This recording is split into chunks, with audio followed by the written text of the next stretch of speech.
சமூக ஆர்வலரான அன்னை வி.ஜி. சரவணன் அவர்கள் கடந்த 4 ஆண்டுகளுக்கு மேலாக சிறுவைகுண்டம் தொகுதி மற்றும் அதன் சுற்று வட்டார பகுதிகளில் உள்ள ஆதரவற்ற ஏழை எளியவர்களுக்கு இல்லம் தேடி மதிய உணவு மற்றும் இரவு உணவு திட்டத்தை ஏற்படுத்தி உணவு வழங்கி வருகிறார்.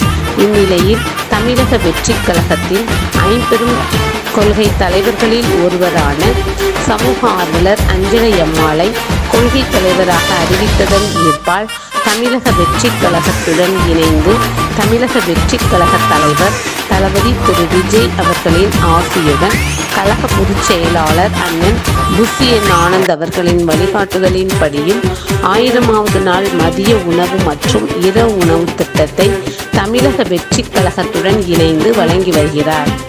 19/8/2025 இன்று 1162வது நாளாக ஏரல், உண்டியலூர், சிறுவைகுண்டம், கோட்டைக்காடு, சிறுதண்டநல்லூர் மற்றும் கீழமங்கலக்குறிச்சி அதன் சுற்று வட்டார பகுதிகளில் உள்ள 158 ஆதரவற்ற ஏழை எளியவர்களுக்கு தமிழக வெற்றிக் கழகம் தூத்துக்குடி மேற்கு மாவட்டம் சமூக ஆர்வலரான அன்னை வி.ஜி. சரவணன் அவர்களின் சார்பில் மதிய உணவாக முட்டையுடன் கூடிய சாம்பார் சாப்பாடு வழங்கப்பட்டது.